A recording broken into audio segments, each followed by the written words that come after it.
Semana passada a gente começou falando sobre essa temática da justiça, e o tema desses nossos 2 domingos é "Isso não é justo". Semana passada a gente trabalhou a questão da justiça a partir da perspectiva da justiça social. A gente tentou entender, dentro de alguns pressupostos filosóficos e sociológicos, como é que o ser humano vê essa questão de justiça, como que essas coisas afetam a nossa vida, como que essas coisas afetam o nosso dia a dia. E a gente pensou a partir da pergunta: o mundo é justo? É óbvio que não, a gente sabe que não, mas o quão justo ele não é, o quão injusto o nosso mundo é, e como que essas coisas acontecem, como é que essas coisas vão se construindo. E aí nós vimos que as principais teorias para resolver esse problema, elas são teorias que elas levantam um problema, elas lidam com a situação do egoísmo humano, da inveja humana, da cobiça humana, mas elas falham em trazer a resposta para a gente. E aí a gente viu uma das respostas principais que Jesus traz para a gente poder combater a questão da injustiça, e surpreendentemente Jesus oferece injustiça para a gente combater a injustiça. Só que uma injustiça voluntária, uma injustiça em que você abre mão das suas coisas, às vezes dos seus direitos, às vezes daquilo que você pensa ou fala, em ordem de trazer equilíbrio para uma injustiça que existe no mundo, da qual nós somos parte dela também. E aí a gente viu, dentro de uma das principais frases do economista ganhador do Prêmio Nobel de 98 de Economia, Amartya Sen, um indiano, que ele diz o seguinte, que a dificuldade de se estabelecer a justiça se deve à dificuldade de harmonizar o funcionamento dos princípios de justiça e o comportamento real das pessoas. Então, a gente percebe que é muito fácil a gente tentar definir, formular maneiras da gente acabar com a injustiça no mundo, da gente acabar com a injustiça na nossa sociedade, da gente acabar com a injustiça nos nossos relacionamentos, mas é muito difícil colocar isso em prática, porque isso lida diretamente com o jeito que a gente vive na nossa realidade. Na realidade, quando a coisa aperta, muitas vezes nós estamos dispostos a fazer aquilo que deveria ser feito para que a justiça fosse estabelecida. E aí, pensando a partir dessa situação, nós concluímos, e lendo trechos do Sermão do Monte, que foi a nossa leitura na semana passada, que Jesus, ou Deus, no caso, a partir de Jesus, nos convida a contrabalançar a injustiça do mundo através da injustiça do autossacrifício. E aí a gente vê que Jesus, quando ele vai fazer a proposta de como que a justiça ela pode ser trazida para o mundo, no iniciozinho do Sermão do Monte, ele diz que isso só pode acontecer a partir de pessoas que têm fome e sede de justiça. Porque se você não tem fome e sede de justiça, se você só vê a injustiça, se incomoda um pouco com a injustiça e tem uma vontade que a injustiça não existisse no mundo, mas isso não é o seu desejo mais profundo, você também não vai estar disposto a fazer aquilo que precisa ser feito para que a injustiça acabe no mundo. E aí Jesus, a partir dessas pessoas que têm fome e sede de justiça, ele convida para que a gente tome atitudes radicais, atitudes que não são propostas por nenhum outro tipo de pensador. Jesus é totalmente inédito nas suas propostas, mas ao mesmo tempo ele é prático. Ele diz, é possível resolver o problema. E aí nós vimos que o próprio Jesus, ele vem com a proposta de ser aquele que vai proclamar o ano do jubileu, o ano da libertação, o ano da justiça de Deus. O ano onde Deus ele reequilibra todas as coisas que foram desequilibradas ao longo do tempo pelas nossas repetidas ações. Todo ser humano, em algum nível, sente desejo por justiça. Mês passado, eu passei por uma situação interessante. Eu fui atender uma cliente no fórum e ela me apresentou ali a situação, o que ela queria que fosse resolvido judicialmente para ela. e durante o tempo em que ela estava me apresentando a situação dela, ela começou a me contar algumas coisas da vida particular dela. Aí até no momento ela falou assim, desculpa, eu estou te incomodando com isso. Eu falei, não, além de advogado, eu sou pastor, então você pode ficar à vontade, pode falar aquilo que está te incomodando. Aí ela relaxou e gastou mais uns 20 minutos, e aí dentro daquilo que ela estava contando para mim, ela disse como que ela estava passando por um problema na família dela, onde a mãe está em estado terminal, mas não tão próximo de morrer, e ela tem vários irmãos e irmãs que não participam da ajuda e não socorrem a mãe, não estão auxiliando naquilo que precisa auxiliar. Isso gerou um conflito muito grave na vida dela, na família dela, nos relacionamentos dela com os familiares de maneira geral. E aí ela conclui o momento em que ela estava desabafando e contando aquilo que ela estava passando, ela conclui com a seguinte afirmação: mas Deus é justo e Ele vai dar a paga, principalmente para uma irmã lá que ela está mais revoltada e chateada contra. Deus é justo e Ele vai retribuir, ela vai ver, ela vai pagar por isso que ela está fazendo. Obviamente esperando de mim uma resposta que reforçasse e que dissesse para ela, vai mesmo, para que ela saísse dali vingada e satisfeita daquela situação, né? Acho que não gostou muito do resultado da conversa, porque nem me procurou para aconselhar mais e nem fechou a contratação da questão jurídica. Mas quando eu falei para ela sobre o fato de que Deus ele tem muito mais vontade de perdoar do que de dar a paga, ela se fechou. E quando a gente olha para Deus, quando a gente pensa sobre Deus em muitos aspectos, esse tipo de pensamento ele é um pensamento comum. Esse tipo de pensamento é um pensamento que ocorre para a gente. Esse pensamento ele é um pensamento que está misturado na nossa cultura a partir da nossa herança grega. Quando a gente pensa sobre a questão de justiça, a gente tem Platão, que ele definiu justiça de duas maneiras. Ele diz que existem dois tipos de justiça. Um tipo de justiça é a justiça divina, é a justiça da retribuição. E aí Platão disse que nessa justiça Deus iria, no final de tudo, dar a paga a cada um de acordo com aquilo que cada um fez. Então ele retribuiria o mal para aqueles que fizeram mal e viveram mal durante a sua vida, e por outro lado ele retribuiria com o bem por aquelas pessoas que fizeram o bem durante a sua vida. E aí Platão diz que existe a justiça humana de outro lado, e a justiça humana ela seria uma justiça um pouco mais pragmática, que é uma justiça que procuraria harmonizar as relações humanas, reequilibrar a maneira como o ser humano vive, as injustiças que acontecem e trazendo esses pesos e contrapesos, a humanidade ela poderia viver em comunidade de maneira um pouco mais organizada. Então, quando a gente pega essa ideia de Platão, e a gente sabe que nós somos fortemente influenciados, nós somos ocidentais, nós somos latinos, e Roma, que é a origem da gente como latino, pegou a filosofia grega e implantou como a sua filosofia oficial, nem pensou muitas outras coisas além disso, foi simplesmente adaptando aquilo que favorecia para o Império Romano. Esse tipo de pensamento sobre Deus, ele acaba entrando no nosso dia a dia. A gente começa a acreditar, e a gente nem sabe direito de onde, que Deus é esse juiz que vai e está tentando estabelecer justiça através de punição e recompensa. E muitas vezes a gente pega trechos isolados da Bíblia que falam sobre punição e recompensa, porque punição e recompensa existem, e usa textos ou esse trecho da palavra para poder afirmar como é que Deus se relaciona com a gente. Mas na verdade, quando a gente vai olhar para a prática, Deus não é assim. O que acaba acontecendo é que muitas vezes a gente projeta na nossa imagem de Deus aquilo que são os nossos desejos. Todos nós somos, fomos e seremos vítima de injustiça ao longo da vida da gente. Isso é coisa normal, vai acontecer, está acontecendo e já aconteceu na sua vida.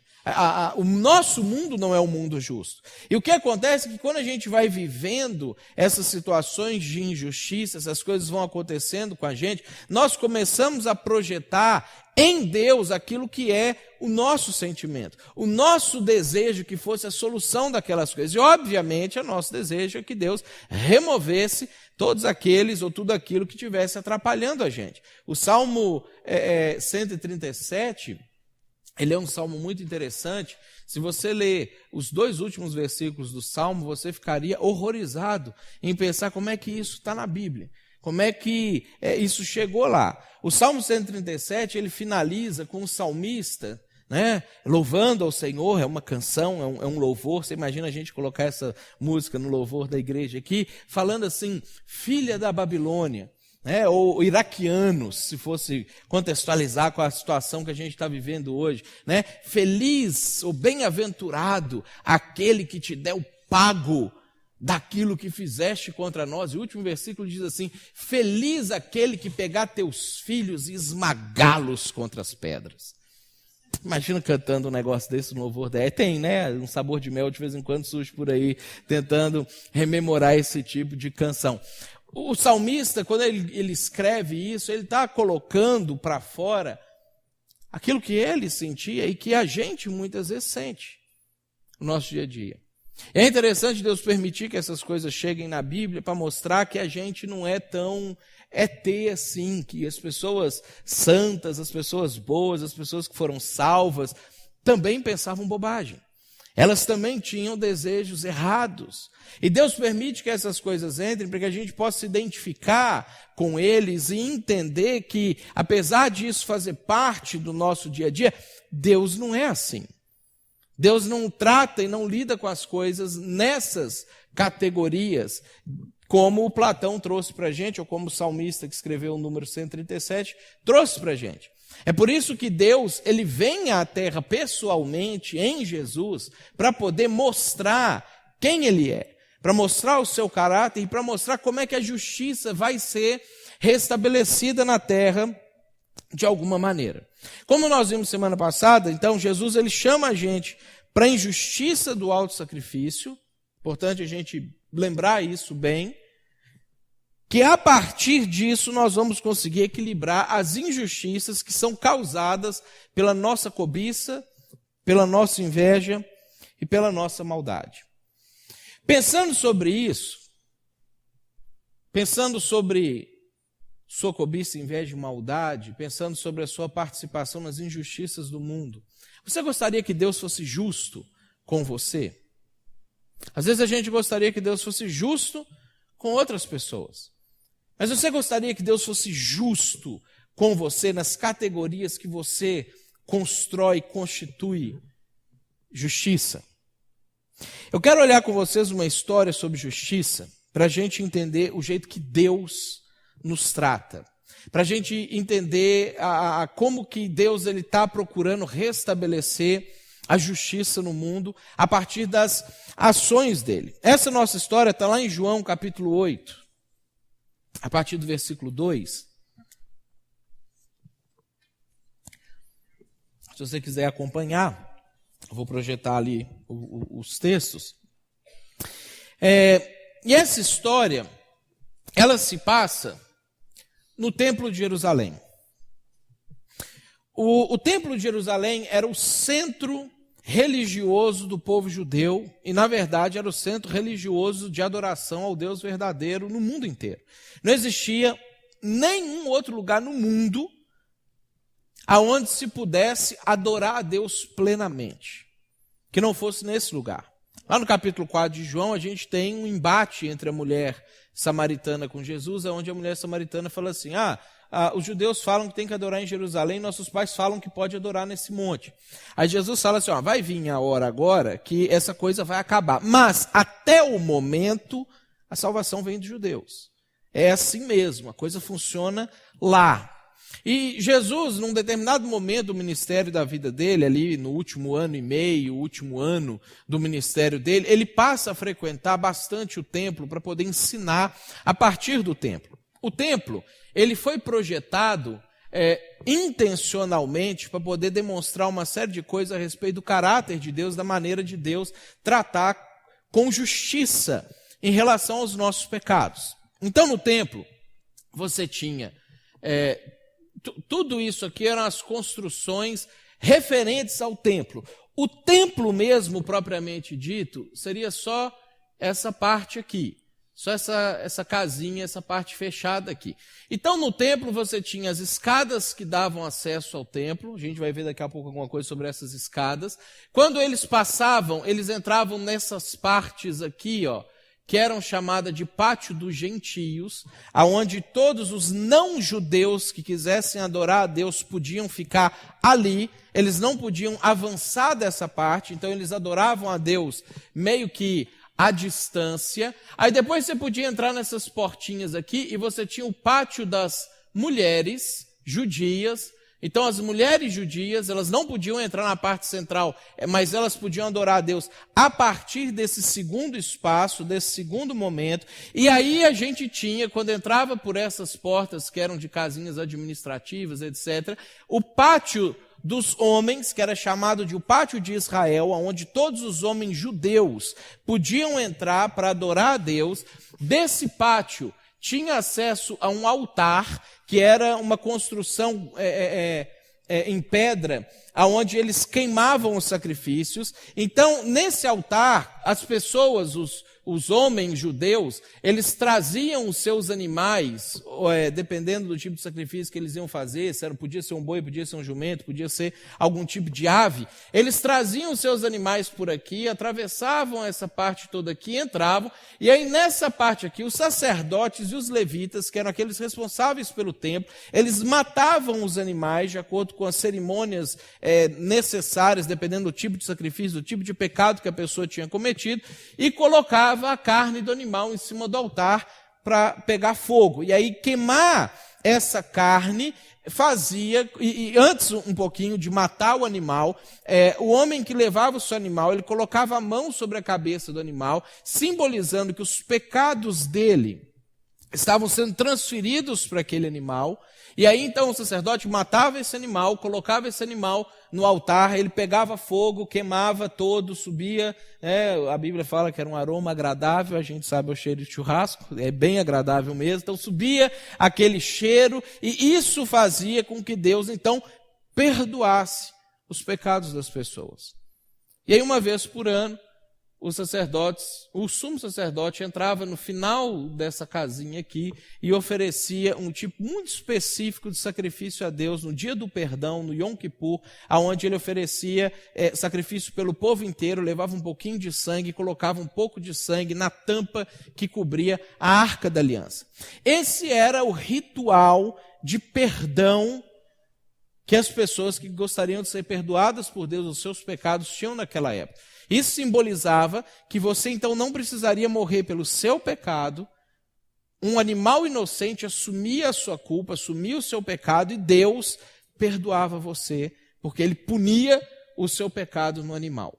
Porque quando a gente pensa sobre a justiça de Deus, a gente descobre que pecados não ficam impunes.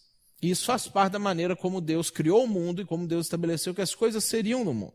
Pecados não são simplesmente apagados. Pecados não somem simplesmente. Nós não podemos declarar uma moratória dos nossos pecados a Deus. E não foi isso que Jesus veio fazer. Pecados precisam ser pagos. Então, o ambiente dessa história que a gente vai ter acontece nessa parte aqui do templo, no chamado Pátio dos Gentios. E a gente descobre isso porque a Bíblia vai dando indícios para a gente que Jesus costumava pregar perto do gasofilácio, que era o local onde se recolhia as ofertas, e que gregos ouviam a mensagem de Jesus, a gente descobre no próprio Evangelho de João, no capítulo 12. Então os gregos eles só poderiam ouvir a mensagem de Jesus se Jesus estivesse pregando, aonde os gentios podiam ter acesso. Em algumas escavações que eles fizeram no século XX agora, acho que uns 40 anos atrás mais ou menos, eles descobriram essa escada aqui, ela foi escavada. Essa escada, ela era chamada de a escada da expiação. Expiação é o termo bíblico e teológico para trazer a ideia de o pecado está sendo tirado de você e está sendo transferido para outro, um inocente. Isso não é justo. Do nosso ponto de vista, da nossa perspectiva, um inocente morrer por um culpado não é justo. Essa escada, ela começava a dizer didaticamente para a pessoa que subia ela que isso estava acontecendo com ela. O pecado estava para ser retirado dela. Então a pessoa chegava cheia de pecado, cheia de problemas, com culpa, com a morte sobre si, em todos os aspectos que a morte se apresenta, física, emocional, espiritual, mental e de todas as maneiras. E aí ele subia essas escadas, às vezes carregando o animal, e esses degraus eles eram propositadamente feitos de maneira desigual. Eles não são degraus fáceis de subir. Eles não são feitos tipo com o tamanho certinho de um passo para que a pessoa confortavelmente subisse essas escadas. Eles tinham uma diferença de tamanho, tanto de comprimento quanto de altura, no início e no final, de maneira que subir essa escadaria era desconfortável. Não sei se você já foi em um lugar que a escada foi mal projetada e que você sempre tropeça no degrau que é um pouquinho mais alto. A gente, por algum motivo bem interessante da nossa mente, vai acostumando em subir os degraus, e se você vai subindo ali, tem um que é um pouquinho mais alto, você vai tropeçar. E não sei se também você já desceu achando que tinha mais um degrau para descer e não tinha, e você dá aquele passo que parece que você vai quase no chão. Era esse tipo de coisa que acontecia aqui. O cara ele não podia subir essa escada impensadamente. Ele não podia subir essa escada naturalmente. A escada fazia ele pensar a respeito da expiação, fazia ele pensar a respeito do pecado, que as consequências do pecado traziam desordem, trazia confusão, trazia problema, mas que ao final daquela subida, ele iria ser perdoado. E quando ele desceria perdoado, ele desceria livre de todos os seus pecados. Esse é o ambiente da nossa história. E aí lá no versículo 2, capítulo 8, versículo 2, a gente tem a nossa história.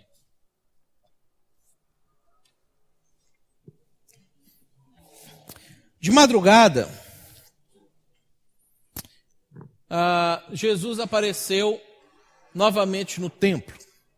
Ele tinha pregado no dia anterior, então ele vai dormir e ele retorna. Não tinha nascido o sol ainda está escuro.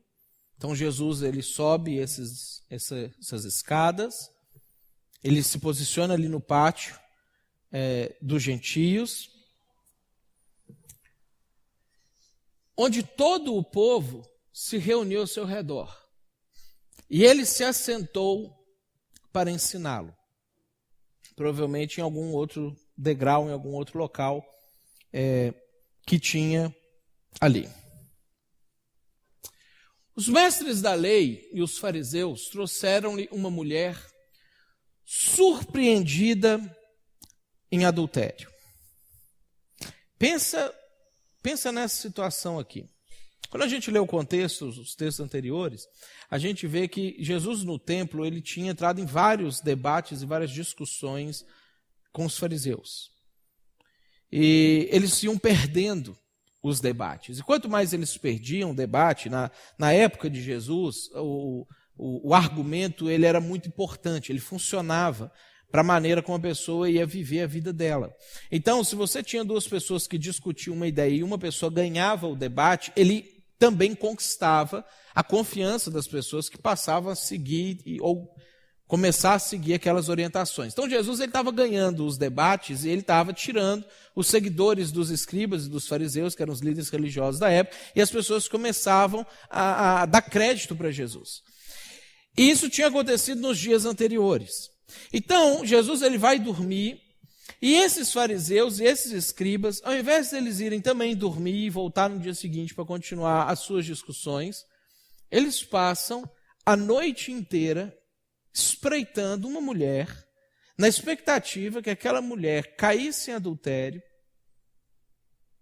para que ela pudesse ser utilizada com os propósitos deles.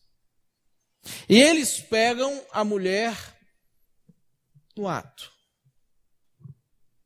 Fizeram-na ficar em pé diante de todos. A multidão cercando Jesus naquele momento, ouvindo Jesus. O pátio dos gentios comportava até 28 mil pessoas. Então, não acho que tinha 28 mil pessoas ouvindo Jesus, mas Jesus era uma pessoa que juntava multidões. Normalmente, milhares de pessoas seguiam Jesus, e talvez a gente tinha centenas de pessoas nesse dia aqui, e eles colocam a mulher no meio dessas centenas de pessoas. Então, Jesus está sentado, as pessoas estão em pé no entorno de Jesus, ouvindo uma mensagem que ele estava pregando, e a mulher é trazida e é colocada em pé no meio deles. E disseram a Jesus: Mestre, essa mulher foi surpreendida em ato de adultério, na própria ação do adultério. Quando a gente olha para essa situação, aí a gente pega o contexto que eu expliquei para vocês antes de como que era o momento. Esses homens, eles pegaram a mulher no ato do adultério, carregaram essa mulher por toda a cidade, subiram os degraus da expiação com essa mulher, a escada que representava que você sobe com os seus pecados e você desce sem os seus pecados, que todos aqueles escribas e fariseus estavam acostumados a fazer esse tipo de caminhada, eles entendiam o significado dessa escada, eles sobem carregando essa mulher e colocam a mulher diante de Jesus. Eles tinham uma agenda, mas a agenda deles não era o bem da mulher. A agenda deles não era estabelecer justiça. A agenda deles não era que as coisas fossem feitas adequadamente e corretamente. Porque quando a gente percebe a armação, e a gente vai ver daqui a pouco que era uma armação, quando a gente percebe as ações deles, a gente começa a ver que eles estavam usando as próprias coisas de Deus para tentar satisfazer os seus interesses pessoais. A sua agenda. E essa é uma das grandes causas de injustiça no mundo. Porque quando a gente vai vivendo a nossa vida, o nosso dia a dia, a gente tenta atender a nossa agenda, os nossos desejos, os nossos propósitos, ainda que a gente comece a passar por cima de princípios, de ensinamentos, de questões importantes. E aí quando a gente olha para eles, a gente percebe que eles já estavam num estado de insensibilidade, que aquilo para o que eles tinham sido constituídos, que era serem líderes religiosos, que levariam as coisas de Deus para as pessoas, eles já tinham abandonado para poder satisfazer as suas próprias vontades. Não vai haver justiça enquanto as nossas agendas estiverem sendo feitas, elaboradas, para satisfazer os nossos interesses pessoais, para a gente poder alcançar aquilo que a gente tem vontade de alcançar. Mesmo que a gente passe por cima de pessoas ou de princípios para poder alcançar isso. Versículo 5. E eles disseram para Jesus: na lei, Moisés nos ordena apedrejar tais mulheres. E o Senhor, o que diz? Olha só, eles estão ensinando a lei para Jesus. Acabaram de chamar Jesus de mestre e agora eles vêm como mestres que eles também eram, e eles ensinam para Jesus aquilo que está na lei. Na expectativa, eles estavam usando essa pergunta como armadilha, a fim de terem uma base para acusá-lo. Eles estavam usando a Bíblia, não para que a Bíblia, as coisas da Bíblia de fato se efetivassem, mas estavam usando as coisas da Bíblia para tentar com isso resolver o seu problema pessoal, pegar Jesus, desmoralizar Jesus diante das pessoas, e isso às custas da vida de uma pessoa, às custas da vida da mulher. O que acontece é que os fariseus, eles conheciam a fama de Jesus, eles sabiam que Jesus, ele era injusto, porque Jesus perdoava. Eles sabiam que Jesus estava propondo uma nova maneira da gente enxergar o mundo, da gente viver no mundo. E que isso não ia de acordo com a justiça deles e não ia de acordo com a visão de Deus que eles tinham. O que eles estavam fazendo é a mesma coisa que a minha cliente, que eu dei o exemplo aqui no iniciozinho, estava tentando fazer. Usar Deus para que Deus pudesse satisfazer e resolver os problemas dela, os anseios dela, os sentimentos dela.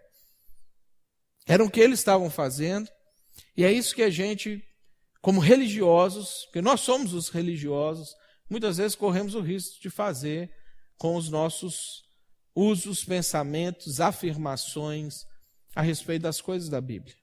Quando a gente começa a olhar para a Bíblia, não a partir de todo o contexto que ela foi escrita, os significados dela, mas a gente começa a tentar encontrar maneiras a gente justificar as nossas ações e as nossas atitudes que não trazem justiça para o mundo, que na verdade resolvem o nosso problema. E que muitas vezes quando a gente encontra uma situação que não é exatamente aquilo que a gente queria, ou aquilo que a gente esperava, aquilo que a gente queria que Deus fizesse naquele momento, a gente se frustra com Deus. Porque a nossa ideia de Deus desmorona, mas a gente não sabe que isso era uma ideia, a gente achava que isso era o próprio Deus. Desenhamos a caricatura dele conforme os nossos interesses. Olha o que a lei de fato dizia, o que Moisés dizia. Lá em Levítico 20:10 a gente tem a passagem que diz assim: se um homem cometer adultério, o texto está falando para o homem. Ele inicia para o homem. Se um homem cometer adultério com a mulher de outro homem, tanto o adúltero quanto a adúltera terão que ser executados. A Bíblia diz que a mulher foi pegada no ato de adultério. Não tem como alguém adulterar sozinho. No ato. No ato tinha alguém junto com ela. Que aí, tem uma série de hipóteses, estudiosos falam que talvez até podia ser alguns dos próprios amigos dos fariseus que armaram a situação para que eles soubessem a hora exata para poder pegar aquela mulher e arrastar aquela mulher pela cidade e fazer aquilo. E aí a gente lembra que a gente está vivendo numa época de profunda desigualdade entre homens e mulheres, que a gente vem hoje tentando de alguma maneira equilibrar, e estamos até extrapolando nessa tentativa de equilibrar para um desequilíbrio para um outro lado, aonde a mulher ela não tinha nem o direito de falar, olha, foi injusto, eu fui, armaram para mim, isso que aconteceu, ela não tinha o que falar. Ela estava sendo vítima de injustiça, na expectativa de pegarem Jesus, e eles tentam trazer e ensinar para Jesus a lei, não da maneira como a lei de fato era, mas da maneira como eles praticavam a lei, apedrejando as mulheres. Talvez pensando, tadinho, o homem foi vítima, foi seduzido, ele não tinha escolha, né? E agora, como é que vai fazer? Coitado, essa mulher que é a mulher da rua, como eles usavam antigamente a expressão. Maneiras óticas de enxergar a Bíblia. Mas olha a reação de Jesus. Jesus inclinou-se e começou a escrever no chão com o dedo. Eu acho essa cena uma cena muito interessante e assim, ela é inusitada. Eu acho que João ele não relatou ela à toa. Ele tinha um propósito para colocar isso aqui. Então Jesus ele está sentado, Jesus não levantou, em momento nenhum ele fica de pé. Ele está sentado, os discípulos dele estão cercando, uma outra multidão que estava escutando os ensinamentos estão cercando, os escribas e os fariseus estão cercando, e a mulher está lá, provavelmente de frente para Jesus, no meio desse semicírculo que tinha se formado em torno de Jesus. E Jesus, ao invés de responder a pergunta, ele abaixa e ele começa a escrever com o dedo no chão. A gente nunca vai saber o que Jesus escrevia no chão, se ele desenhava. Mas o que a gente vai perceber é que Jesus, ao invés dele imediatamente responder para os fariseus, Jesus ele começa a trabalhar no consciente e no subconsciente religioso deles. Jesus começa a trabalhar no tipo de visão que eles tinham das coisas de Deus. Quando a gente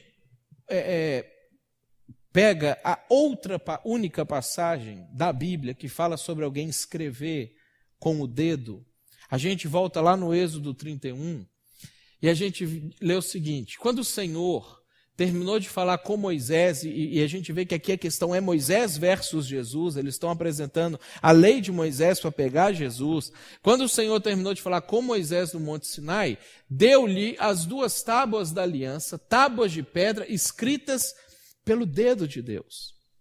Aquelas pessoas, os escribas e os fariseus que trouxeram a mulher diante de Jesus, tentando pegar Jesus no 7º mandamento, que tinha sido a 7ª coisa que Deus escreveu com o dedo dele, não adulterarás, na tábua de pedra, e tentando satisfazer as suas agendas, a sua visão, a sua perspectiva de justiça, a sua perspectiva de mundo. Eles apresentam a mulher para Jesus, eles fazem a pergunta para Jesus, Jesus começa a fazer aquilo que remetia para eles a própria ação de Deus de escrever a lei.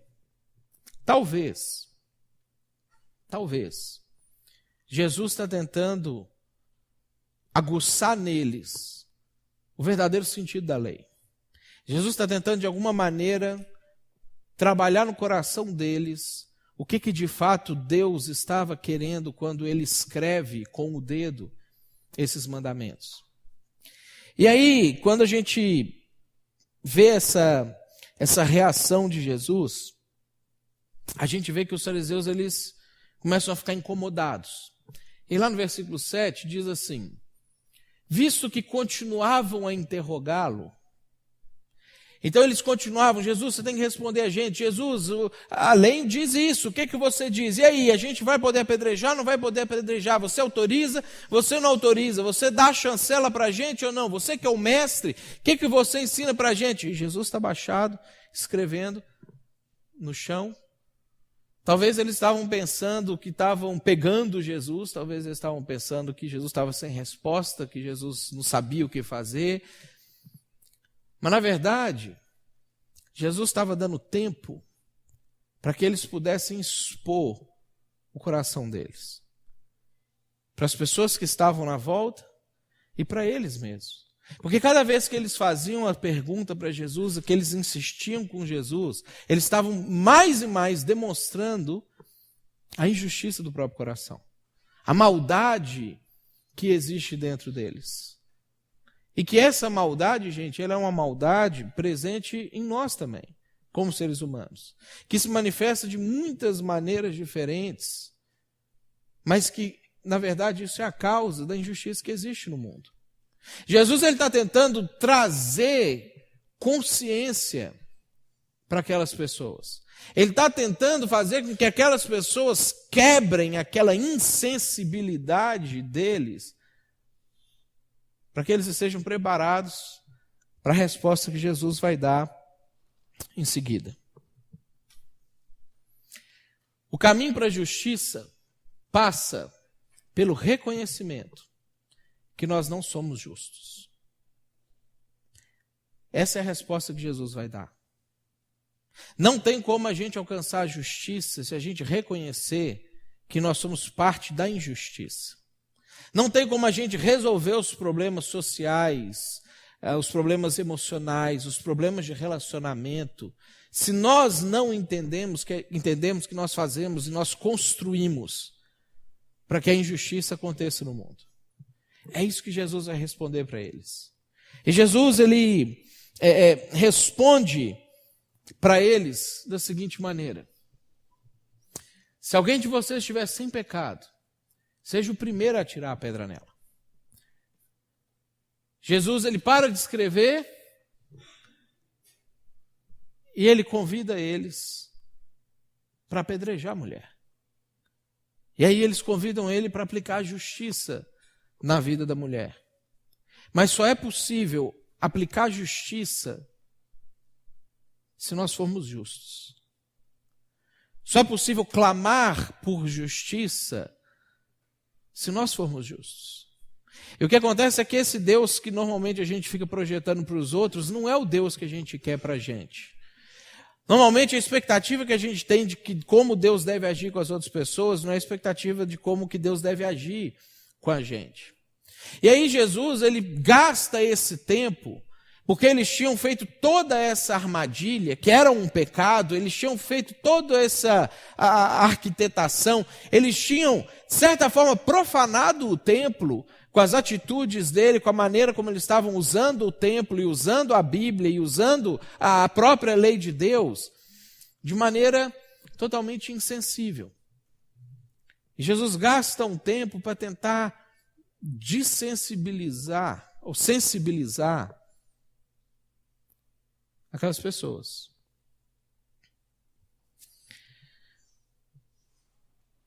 Quando Jesus convida para o apedrejamento, ele mostra para eles que só o Evangelho pode de fato trazer justiça para o mundo. Porque é no Evangelho que nós descobrimos que nós pecamos. É no Evangelho que nós descobrimos que nós somos inadequados, que nós somos injustos. É só o Evangelho que conta isso para a gente. Por isso que o Evangelho ele é composto de boas notícias sobre a salvação, mas as boas notícias elas só vêm depois das más notícias. Depois de apresentar para a gente quem nós somos e o que nós merecemos. Para apresentar que nós rompemos com Deus, que nós quebramos o nosso relacionamento com Deus e que isso trouxe injustiça para o mundo. Isso começa a destruição para o mundo. E que se a gente não enxergar isso, se a gente não aceitar isso, se a gente não abraçar a realidade de quem nós somos, as boas notícias de que nós podemos ser salvos, não vão fazer sentido para a gente. E quando a gente não enxerga essas más notícias, a gente continua vivendo a nossa vida em rebelião contra Deus, em pecado, e a gente continua sendo agente de injustiça para esse mundo que a gente está vivendo aqui. Só o Evangelho pode trazer justiça para o mundo, porque só o Evangelho resolve a raiz da injustiça. Só o Evangelho trata a injustiça na fonte dela. Não adianta a gente tentar estabelecer políticas públicas de igualdade se as pessoas não reconhecerem que elas não consideram os outros iguais, que elas se consideram superiores, que elas se consideram acima e que elas vão fazer tudo o que for possível na esfera privada para poder impedir que outro fique igual. Não adianta a gente estabelecer nenhum tipo de maneira de filosofia, de estudo sociológico, muito menos de ação, porque quando a gente fala sobre as questões de como a gente deveria viver com as outras pessoas, a gente sempre fala isso num discurso bem bonitinho, bem organizadinho, e a gente sabe como que tem que ser. Mas quando a gente vai viver na prática, a gente acaba vivendo aquilo que dá vontade de viver. E aquilo que dá vontade de viver está maculado pelo pecado. E é isso que Jesus está tentando fazer com eles nesse momento. E aí Jesus, quando expõe isso para eles, fala que começa o apedrejamento. Então vamos fazer justiça. Mas só começa aquele que não tem pecado. Começa aquele que não está envolvido em nada disso aqui. Começa aquele que subiu essas escadas hoje com a plena consciência de que está tudo resolvido entre você e Deus. E aí, o versículo 8 diz assim: tornando a inclinar-se, continuou a escrever no chão. Mas ouvindo eles essa resposta, e acusados pela própria consciência, foram se retirando um por um, a começar pelos mais velhos até os últimos, ficando só Jesus e a mulher no meio aonde estava. Jesus ele consegue entrar no coração dessas pessoas. Acusados pela consciência, eles largam as pedras. Gente, não existe justiça no mundo porque a nossa consciência, a consciência das pessoas, a consciência das pessoas à nossa volta, a consciência das pessoas com as quais a gente se relaciona no dia a dia, ela está, na linguagem de Paulo, cauterizada. Olha o que Paulo fala para Timóteo, lá em 1 Timóteo 4,2. Tais ensinamentos vêm de homens hipócritas e mentirosos que têm a consciência cauterizada. Cauterização é uma prática que eles usavam na época que a medicina era muito primitiva. Quando abria uma ferida muito grande, eles pegavam um ferro quente ou uma brasa muito quente e eles colocavam em cima daquela ferida para queimar, matar os micróbios, embora eles não soubessem que existiam micróbios, mas matava aqueles micróbios e cessava o sangramento. E aí, depois que passava o tempo da cicatrização daquela ferida agora feita pelo fogo, daquela queimadura, a pessoa perdia a sensibilidade naquela parte do corpo. Não doía e não sentia. E aí Paulo toma essa situação emprestada e fala que a nossa consciência ela pode ser cauterizada.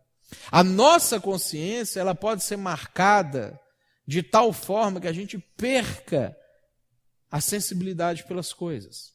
Ainda dentro desse tema, Paulo explica lá em Efésios, ele fala assim, assim, eu lhes digo, e no Senhor insisto, que não vivam mais como gentios.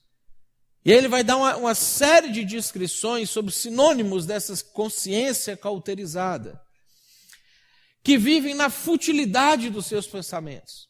A injustiça existe no mundo porque a maioria das coisas que a gente pensa, que a gente busca, que a gente corre atrás, são coisas fúteis. A maioria das coisas são coisas que não são de fato as coisas importantes, não são de fato as coisas eternas, as coisas que têm o peso da chancela de Deus para aquilo que Deus gostaria que fosse nesse mundo. Eles estão obscurecidos no entendimento, separados da vida de Deus por causa da ignorância em que estão, devido ao endurecimento dos seus corações. Tendo perdido toda a sensibilidade, eles se entregaram à depravação, cometendo com avidez toda espécie de impureza. Como está a sua sensibilidade? Como está a sua consciência? Qual foi a última vez que a sua consciência pesou e trouxe para você sentimento de que você precisava mudar um comportamento, mudar uma maneira de ser, promover uma mudança profunda na sua vida?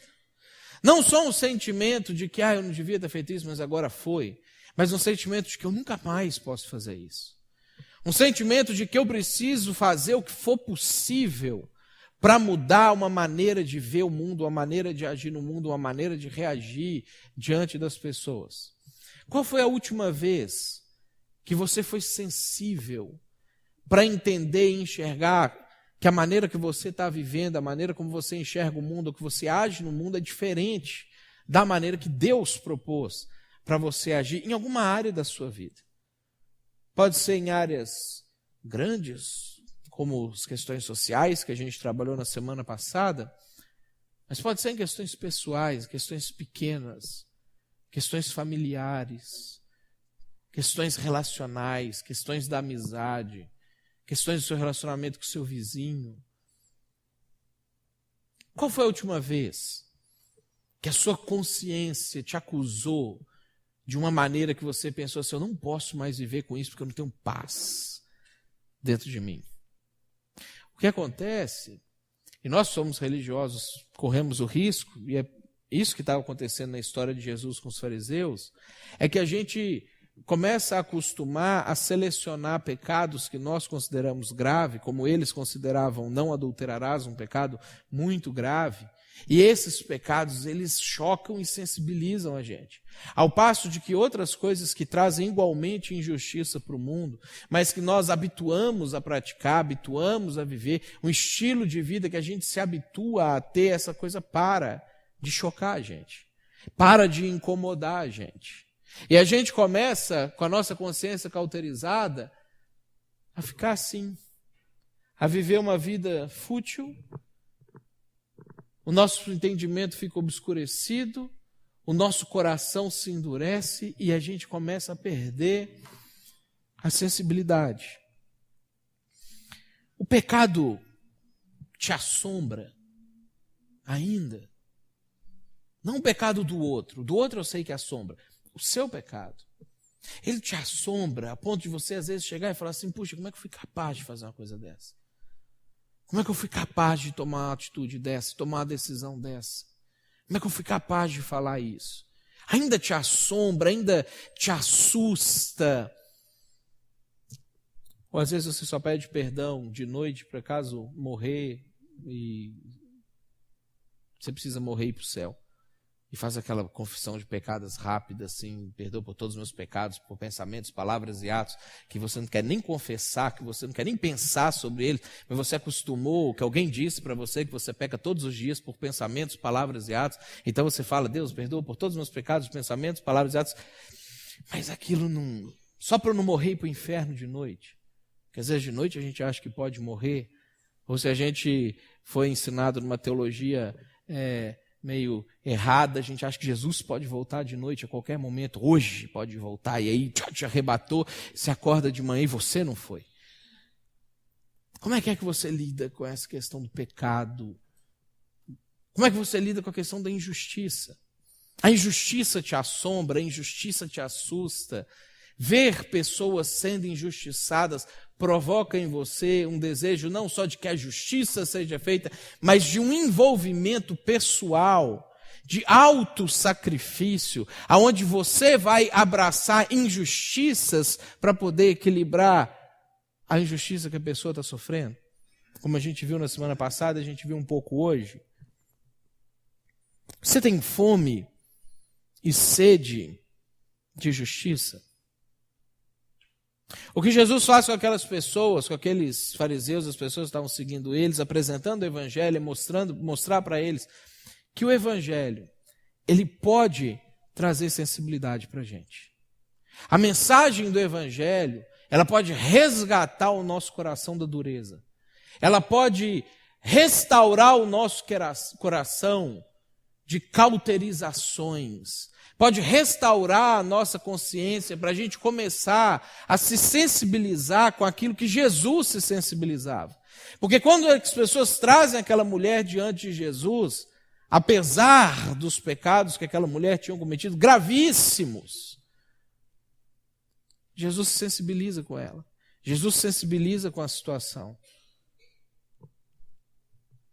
Não haverá restauração da justiça sem restauração da sensibilidade. Enquanto a justiça for um conceito da nossa mente, enquanto a justiça for um conceito da nossa filosofia, enquanto a justiça for um conceito da nossa sociologia, enquanto a justiça for um conceito tirado a partir das nossas discussões, dos nossos debates, das nossas conversas, e não for trazida para dentro do nosso coração, não haverá justiça. Mas a justiça pode começar a acontecer a partir da gente. A justiça pode começar a acontecer a partir das pessoas que estão próximas da gente, desde que nós nos sensibilizemos e a gente leve a mensagem que pode sensibilizar o coração dessas pessoas de novo. A mensagem que pode tirar a consciência delas dessa cauterização, que se indigna em ver pessoas sofrendo do outro lado do mundo, mas não sente nada por pessoas próximas que sofrem do lado dela e ela acha que merece sofrer. E ela fala assim, não, está vivendo isso aí porque fez por onde, Deus está dando a paga para essa pessoa. E quando a gente se sensibiliza por aquelas pessoas que a gente não pode fazer absolutamente nada por elas, mas a gente não consegue se sensibilizar por aquelas que nós temos o dever de agir para mudar a realidade e o dia a dia delas. E aí Jesus, para terminar a história, se coloca de pé. Depois que todos se retiram, que todos largam as suas pedras, que os escribas e fariseus eles vão embora, Jesus coloca de pé diante da mulher. E olha só que interessante, gente, semelhante ao que acontece hoje em dia, já estamos quase perdendo esse costume, mas ele ainda existe, em que você ficar de pé diante de uma pessoa que chega é sinal de respeito, é sinal de consideração. Naquela época acontecia da mesma maneira. E aí, diferente do que é hoje, o hábito de ensino era que as pessoas que aprendiam ficavam de pé, enquanto a pessoa que ensinava ficava sentada. Essa era a postura de respeito, da etiqueta social que existia naquela época. Então Jesus está sentado durante todo o tempo, as autoridades do povo chegam, Jesus permanece sentado, ele não se levanta diante dos escribas e diante dos fariseus, mas na hora que eles saem, e está a mulher sozinha ali no meio, Jesus se coloca de pé diante da mulher. Jesus restaura a dignidade daquela mulher. A dignidade que tinha sido perdida por causa do pecado dela, a dignidade que tinha sido perdida por causa da ação injusta dos escribas e dos fariseus, que arrastaram aquela mulher da casa onde ela tinha sido pegada por toda a cidade até entrar dentro do templo, a dignidade que provavelmente ela mesma não dava mais para si, pensando em tudo aquilo que ela tinha feito, nos próprios pecados dela, nas escolhas de vida dela, que levaram ela para aquele momento de execução e de morte. Jesus se levanta diante da mulher.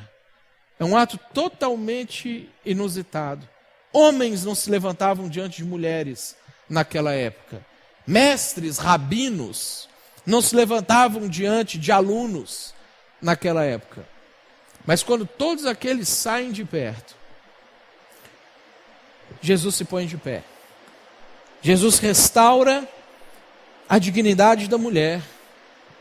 E Jesus pergunta para ela: mulher, onde estão eles?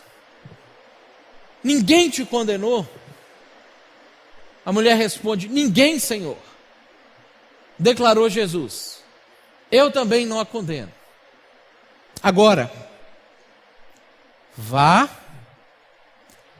e abandone sua vida de pecado. Jesus não inocenta ela. Jesus não vitimiza ela.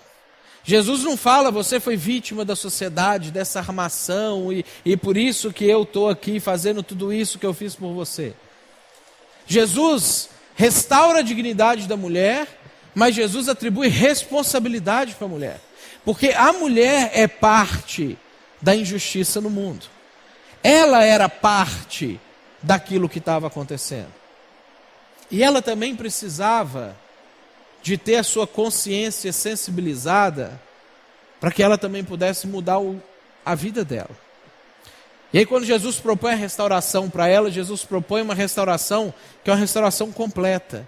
É uma restauração não só da dignidade, mas é uma restauração de que ela agora pode ser uma agente de justiça e de transformação social. Ela pode ser uma agente de transformação espiritual de outras pessoas, como ela está sendo na nossa transformação nessa noite. Por causa da vida dela, por causa da atitude dela, e porque essa história foi registrada, nós vamos sair daqui abençoados também pela vida dessa mulher. Porque Jesus resgata ela para isso. Jesus é injusto. Porque Jesus perdoa. E o perdão não é justo. O perdão, ele implica que alguém vai ter que sofrer injustiça por causa daquilo. E o que acontece nessa história é que Jesus ele se coloca como aquele que está disposto a sofrer a maior de todas as injustiças a partir do perdão. Porque o perdão é a injustiça do autossacrifício de Deus para contrabalançar a injustiça do pecado. Nós vimos semana passada que só tem como a gente resolver o problema da injustiça no mundo a partir de injustiça. Que o autossacrifício é uma injustiça. E aí Jesus ele demonstra que ele não está só disposto a ensinar para a gente isso, mas ele está disposto a viver isso na vida dele. E ele assume isso para ele. E quando a mulher desce as escadas da expiação, ela desce perdoada. Ela não precisou fazer o sacrifício do animal dela, mas ela desce leve, ela desce restaurada, ela desce com a possibilidade de reescrever a história da vida dela, ela desce com a possibilidade de viver e fazer com que a justiça aconteça no mundo. Essa é a proposta de Jesus para a gente. É isso que Jesus está tentando fazer com a gente, porque ele fez a mesma coisa com os escribas e fariseus, ele fez a mesma coisa com a mulher. Não importa em qual dessas situações a gente se encontra, não importa com quem desses personagens que a gente leu a história nessa noite a gente se identifique, nós estamos na mesma situação deles, seja por uma via, seja por outra via.